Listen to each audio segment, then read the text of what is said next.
Welcome students. देखिए, आज हमारा टॉपिक है आपका जीएसटी, गुड्स एंड सर्विसेज के बारे में आज बात करेंगे। ठीक है, कि गुड्स एंड सर्विसेज टैक्स के क्या जरूरत पड़ी, किस किस जगह इसे लेके आई गवर्नमेंट, और इसके क्या क्या एडवांटेज है, क्या क्या डिसएडवांटेज है, कितनी स्टेजेस हैं, मल्टी स्टेजेस, किस तरीके से मल्टी स्टेज प्रोसेस में इसे इम्प्रूव किया गया है, तो उसके बारे में हम डिस्कशन करेंगे। तो ये देखिए आपके सामने है goods and services tax India में किस तरीके से अप्लाई हुआ। ठीक है, तो GST, what is GST in India? तो इसमें आप देखेंगे GST is known as the goods and services tax. It is an indirect tax which has replaced many indirect taxes in India such as the excise duty, VAT, service tax, etc. ठीक है, means क्या है आपका, क्या है GST जो है आपका, फर्स्ट ऑफ ऑल तो एक इनडायरेक्ट टैक्स है जिसने क्या काम किया कि जितनी भी हमारे पास मल्टी इनडायरेक्ट टैक्सेस थे उन्हें रिप्लेस करके एक ही तरीके का टैक्स लगाया और एक ही स्लैब में उन सब चीजों को कलेक्ट किया। मतलब एक कॉम्प्रिहेंसिव वे में सारे टैक्सेस को लेके आया गया, किसके द्वारा? जीएसटी के द्वारा। ठीक है, अब कौन कौन से टैक्स इसके द्वारा हटाए गए? आपके एक्साइज ड्यूटी है, वैट हटा, सर्विस टैक्स हटे, ये सारी चीजें हटा। ठीक है, the goods and services tax was passed in the parliament on 29 March 2017 and came into effect on 1 July 2017। ठीक है, कब पास हुआ आपका?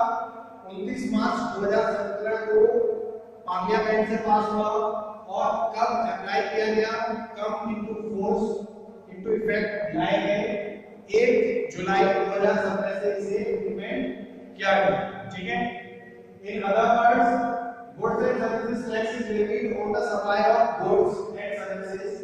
Goods and services tax law in India is a comprehensive, जैसा मैंने आपको बताया था, कॉम्प्रिहेंसिव है, सबको मतलब एक इंटीग्रेटेड है, एकीकृत। ठीक है, comprehensive multi stage destination based tax, मतलब आपको पता है कि सर्टेन आइटम पे सर्टेन रेट ऑफ टैक्स लगना। ठीक है, is levied on every value addition.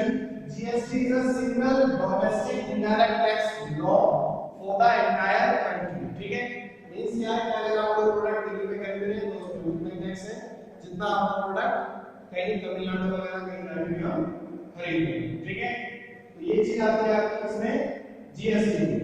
ठीक है, before the goods and services tax could be introduced, the structure of indirect tax levy in India was as follow। किस तरीके से follow होता था? देखिए, जीएसटी से पहले वैट लगता था, वैल्यू एडेड टैक्स।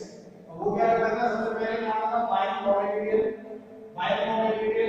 अब वो कहां गया? मैन्युफैक्चरर के पास। तो मैन्युफैक्चरर ने बाय करा रॉ मटेरियल को, तो वहां वैट लगा। देन मैन्युफैक्चरर ने मैन्युफैक्चरिंग कर दिया, उसके बाद सेल टू होलसेलर और वेयर हाउस के लिए गया, तो वहां वैट प्लस एक्साइज ड्यूटी लग गई। ठीक है, जब सेल्स टू होलसेलर हो गया तो होलसेलर से वो रिटेलर के पास गया, वहां वैट लगा। देन जब सेल टू रिटेलर, ठीक है, रिटेलर से जब वो फाइनल सेल के लिए कस्टमर के पास गया तो वहां वैट लगा। मींस वैल्यू एडेड टैक्स हर स्टेज में वैट ऐड होता गया और जो हमारी कमोडिटी थी उसके प्राइस इंक्रीज होते गए। ठीक है, ये तो कांसेप्ट था आपका इसका वैल्यू एडेड टैक्स वैट का। ठीक है, देन अब आते हैं under the GST regime, the tax is levied at every point of sale in the case of intra-state sales। ठीक है, इंट्रा-स्टेट सेल मतलब एक स्टेट के अंदर central GST and state GST R charge, all the inter-state sales are chargeable to the integrated GST। ठीक है, तीन तरीके की जीएसटी है, फर्स्ट है आपका सेंट्रल जीएसटी, सेकंड है आपका स्टेट जीएसटी और थर्ड है आपका इंटीग्रेटेड जीएसटी। ठीक है, अब आते हैं इसमें मल्टी स्टेज, मींस किस तरीके से मल्टी स्टेज ये है। देखिए इसमें देखिए, an item goes through multiple change of hands along its supply chain starting from manufacturer until the final sale of the customer. ठीक है, अब इसमें किस तरीके से let's consider the following stages.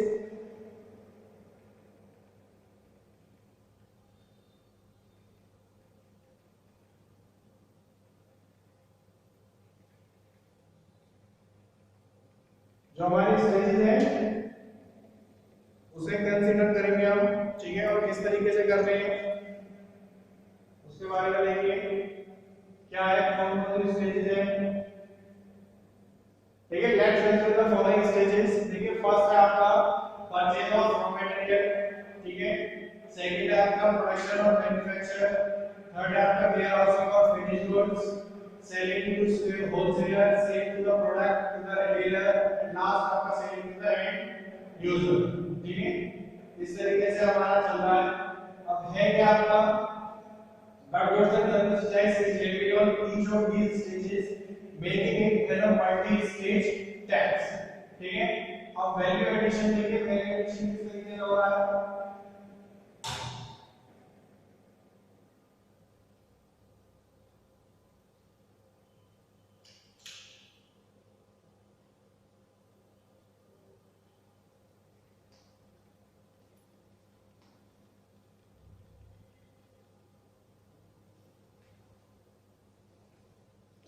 देखिए, वैल्यू एडिशन के लिए हम क्या कर रहे हैं। अब इसमें देखिए, वैल्यू एडिशन में है आपका कि देखिए अब हमारे पास जैसे कोई प्रोडक्ट है, मान लीजिए बिस्किट है। ठीक है, तो बिस्किट के लिए क्या हो रहा है कि फ्लोर या शुगर हम लेके आए, उसके बाद हमने बिस्किट को मैन्युफैक्चर किया। ठीक है, तो उस केस में लगा बीच में आपका, देन बिस्किट से किसी ABCD लेवल, मतलब किसी का भी लेवल लगा जिस कंपनी ने प्रोड्यूस किया, देन ABCD जिस कंपनी ने वो सेल किया। तो इस तरीके से आपकी वैल्यू एडिशन होती जा रही है। किस केस में, आपकी GST के केस में। ठीक है, नीचे देखिए, a manufacturer who makes biscuit by floor, sugar and other material, the value of the inputs increases when the sugar and flour are mixed and baked into biscuits. ठीक है, then the manufacturer then sells the biscuits to the warehouse agent who packs large quantities of biscuit in cartons and label it. This is another addition of value to the biscuits. After this, the warehouse agent sell it to the retailer. ठीक है, मतलब हर stages पे आपका एक certain जो आपका tax लग रहा था उस तरीके से ही ये टैक्स लगता हुआ आया। ठीक है, the retailer packages the biscuits in small quantities and invest in the marketing of the biscuit, thus increase its value. GST is levied on these value addition, that is the monetary value added at each state to achieve the final sale to the end customer. ठीक है, अब देखिए destination based.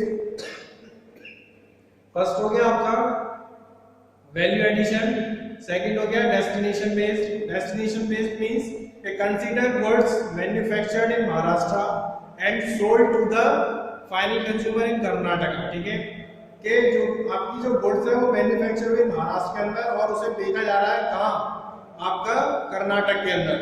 ठीक है, तो अब उस case में क्या हो रहा है आपका, since the goods and services tax is levied at the point of consumption, the entire tax revenue will go to Karnataka not Maharashtra. ठीक है, मींस क्या है, जो गुड्स एंड सर्विसेज टैक्स के जो अमाउंट है, जो अमाउंट लग रही है वो कहां से वसूल की जाएगी, आपकी जहां उस गुड्स का कंजप्शन हो रहा है, और कंजप्शन कहां हो रहा है, कर्नाटक में। और तो सारा टैक्स रेवेन्यू किसके पास जाएगा, कर्नाटका गवर्नमेंट के पास। तो ये चीज होती है हमारी डेस्टिनेशन बेस्ड। नेक्स्ट आता है the journey of GST in India, मतलब कहां से कॉन्सेप्ट ओरिजिन हुआ, ठीक है, किस तरीके से वो पास हुआ और किस तरीके से वो इंप्लीमेंट हुआ। The journey begin in the year 2000 when a committee was set up to draw law. It took 17 years from then from the law to evolve. In 2017 the GST bill was passed in the Lok Sabha and Rajya Sabha on 1st July 2017 the GST law came into force, ठीक है। तो मतलब कि 2000 के आसपास से committee बनी थी, मतलब आपका अटल बिहारी वाजपेयी गवर्नमेंट में, तब से 17 साल लग गए इसे पास होने में, इसे बनने में। देखिए एक बार इसकी हिस्ट्री देख लीजिए, ये देखिए PM Vajpayee set up a committee to draft a GST law, then 2004 में a task force concludes GST must be implemented, ठीक है। फिर 2006 में आया, ठीक है। फिर 2011 में 10, फिर 2007 में, फिर उसके बाद 8 में, 10 में, 11 में, फिर 15 में, ठीक है, 11 में, फिर 12 में, 13 में, 14 में, 15 में, फिर 16 में, 16 और आपका 17, और तब जाके आपका लास्ट में 17 में ये पास हुआ। कब? आपका जुलाई, जीएसटी इज लॉन्च्ड ऑन 1 जुलाई 2017, ठीक है। एडवांटेजेस ऑफ जीएसटी है, देखिए remove the cascading effect of tax, means कि जो आपके कैस्केडिंग टैक्स के ऊपर टैक्स जो लग रहा था उस चीज को रिमूव कर दिया।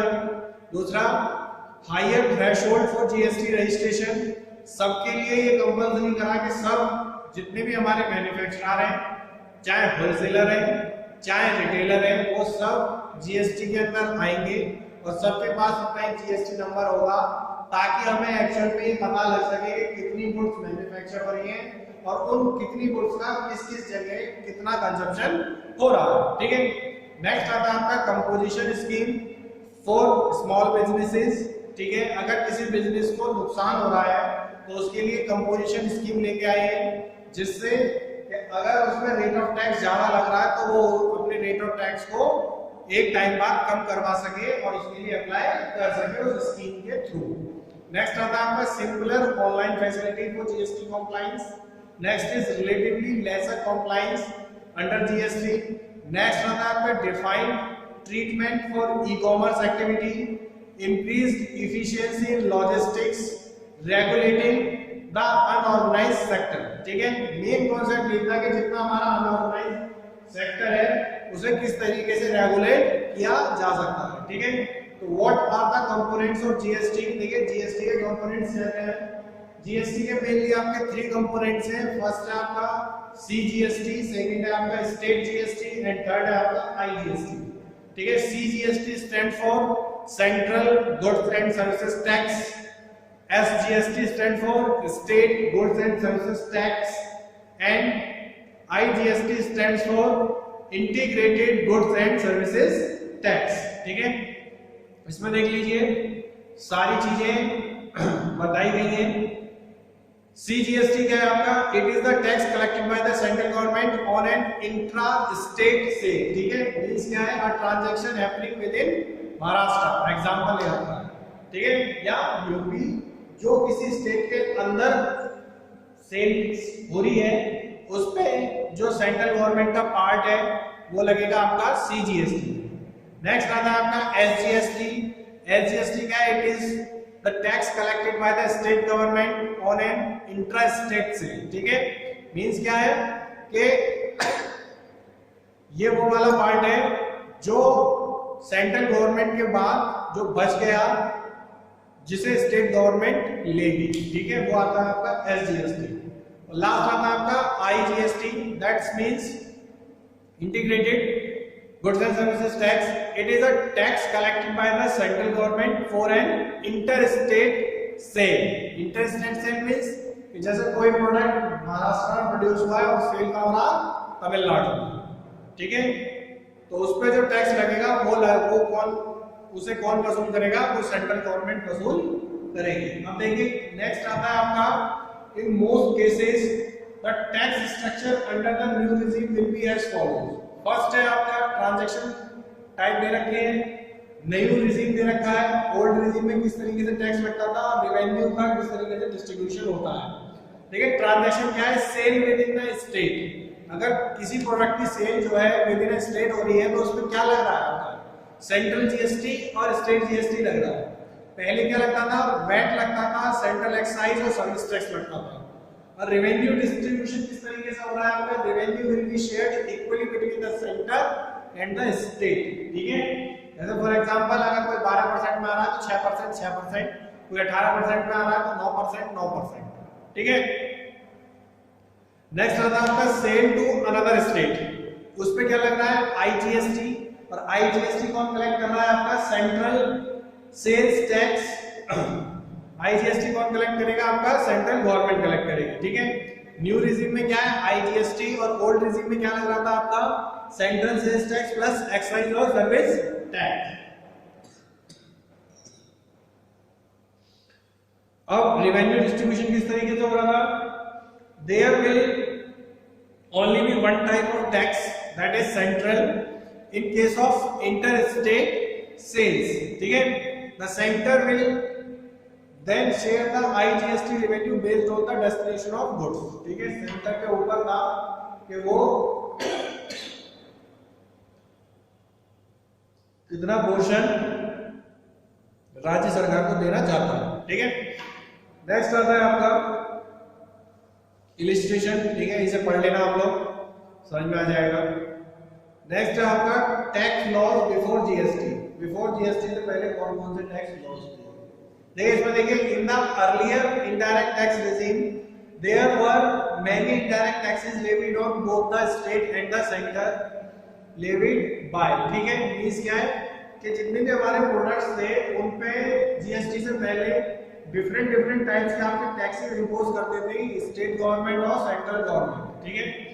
States mainly collected taxes in the form of VAT, value added tax. Every state had a different set of rules and regulations, ठीक है। मतलब हर स्टेट के अपने अपने रूल्स एंड रेगुलेशंस हुआ करते थे, जिससे जो प्रोडक्ट की कॉस्ट थी वो वेरी होती थी स्टेट बाय स्टेट। किसी स्टेट में उसी प्रोडक्ट के रेट बहुत कम होते थे और किसी स्टेट में उसी प्रोडक्ट के रेट बहुत ज्यादा होते थे, ठीक है। Inter state sale of goods will tax by the centre CST central state tax was applicable in case of interstate sale of goods. The indirect tax such as the entertainment tax, octroi and local taxes were levied together by state and center. These lead to a lot of overlapping of taxes levied by both the state and the center, ठीक है। तो इस तरीके से हमारे पास क्या था, number of taxes थे हमारे पास, ठीक है। और नंबर ऑफ इनडायरेक्ट टैक्सेस कितने थे प्री जीएसटी में, देखिए सेंट्रल एक्साइज ड्यूटी थी, ड्यूटीज ऑफ एक्साइज थी, additional duty of excise, additional duties of custom, special additional duty of custom, cess, state VAT, central sales tax, purchase tax, luxury tax, entertainment tax, entry tax, taxes on advertisement, taxes on lottery, betting and gambling. इतने सारे taxes आपके लगते थे किसी भी product में, ठीक है। मींस क्या है कि जो आज हमारा हाईएस्ट टैक्स स्लैब है वो 28% का है, ठीक है। आप लोग जानते हैं चार जो हमारी स्टेजेस है जीएसटी की, चार certain rate of tax decide कर रखे हैं गवर्नमेंट ने, और जो खाने पीने की और बेसिक चीजें हैं उन वो एक्सेप्ट कर रखी है, ठीक है। अब जो आपके सामने इतने सारे टैक्सेस मैंने आपके पढ़े, जो मैंने आपको बताए, था क्या कि जो हमारा हाईएस्ट टैक्स स्लैब है 28% का, ये जो टैक्सेस जब लगते थे गुड्स एंड सर्विसेज पे, तो ये टैक्सेस पहुंच जाते थे आपके 32 to 36% के आसपास, ठीक है। और उसके बाद भी अगर कोई स्टेट गवर्नमेंट किसी पे ज्यादा टैक्स वसूल करना चाहती थी तो वो अपना क्या करती थी, विधानसभा में जो आपका लेजिस्लेचर है विधानसभा में ये पारित किया और उस पर वो नया टैक्स इंपोज कर देते थे। तो जीएसटी से क्या हुआ कि इस तरह की जितनी भी कंडीशंस थी वो सारी खत्म हो गई।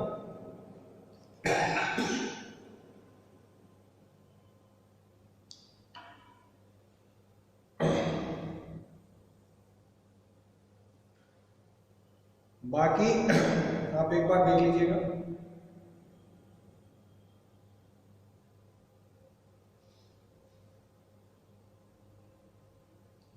देखिए सेंट्रल स्टेट एसजीएसटी और IGST have replaced all the above taxes, however certain taxes such as the GST levied for the inter state purchase at a concessional rate of 2% by the issue and utilization of Form C is still prevalent. It applies to certain non-GST goods and goods such as अभी non-GST goods कौन-कौन सी है? देखिए petroleum crude है, high speed diesel है, motor spirit है, commonly known as petrol, ठीक है, natural gas है, एविएशन टरबाइन फ्यूल है, alcohol liquor for human consumption है। आप जानते हैं इन सब पे ये सारी चीजें जीएसटी से बाहर रखी गई हैं। It applies to the following transactions only. देखिए रीसेल है, यूज इन मैन्युफैक्चरिंग और processing, use in certain sectors such as the telecommunication network, mining, the generation and और डिस्ट्रीब्यूशन ऑफ इलेक्ट्रिसिटी और एनी अदर पावर सेक्टर, ठीक है। How has GST help in price reduction? इसमें देखिए during the pre GST regime every purchaser including the final consumer paid tax on tax. VAT का जो system था हमारा VAT का, वो क्या था, आपका टैक्स पे टैक्स लगता जाता था। This condition of tax on tax is known as the cascading effect of tax, ठीक है। इस कंडीशन को क्या कहते थे, कैस्केडिंग इफेक्ट। तो जीएसटी से क्या हुआ, GST has removed the cascading effect. Tax is calculated only on the value addition at each stage of the transfer of ownership, ठीक है। Understand what the cascading effect is and how GST helps by watching this simple. The indirect tax system under GST will integrate the country with a uniform tax rate, ठीक है। दूसरा क्या है कि GST से क्या हुआ कि जो कंट्री है हमारी, उसमें जितने भी प्रोडक्ट्स हैं, कुछ प्रोडक्ट्स को छोड़ के सबके जो रेट्स हैं वो क्या हो गए, यूनिफॉर्म हो गए और एक जैसे हो गए, ठीक है। It will improve the collection of taxes, means के गवर्नमेंट को ये पता लगना शुरू हो गया कि हमारे कलेक्शन टैक्स का कितना हो रहा है कितने दिन में, ठीक है। जैसे आप देख सकते हैं जब से जीएसटी लगाया हर महीने जीएसटी की कैलकुलेशन आती है गवर्नमेंट के पास कि इस महीने कितना जीएसटी कैलकुलेट हुआ, इस महीने कितना जीएसटी कैलकुलेट कलेक्शन हुआ, ठीक है। तो सारा कलेक्शन हर महीने टू महीने आता है। It will improve the collection of tax as well as boost the development of the Indian economy by removing the indirect tax barrier between state, ठीक है। तो ये सारी चीजें हमने आज पढ़ी आपका जीएसटी रिजीम में। देन इसका थोड़ा सा और पार्ट रह रहा है, what are the new compliances under GST वगैरह, ये सारी चीजें, ई वे बिल्स, ई इनवॉइसिंग, ये सारी चीजें हम पढ़ेंगे आपकी नेक्स्ट लेक्चर में, ठीक है। तो आई होप आप लोगों को ये सारी चीजें समझ में आएंगी, ठीक है। अभी जो हमारा पार्ट रह रहा है जीएसटी का थोड़ा सा, उसे हम आगे नेक्स्ट लेक्चर में कवर करेंगे, ठीक है। उसके साथ जीएसटी के साथ हम वैट की बात करेंगे, वैट क्या होता था, ठीक है, कब लाया गया, कब तक चला, क्या क्या प्रोसीजर्स थे वैट की, और what is the difference between GST and VAT, इसके बारे में भी हम डिस्कशन करेंगे। तो आज के लिए हम अपने सेशन को यहीं एंड करते हैं, ठीक है। नेक्स्ट सेशन में इससे आगे हम बात करेंगे। So thank you students.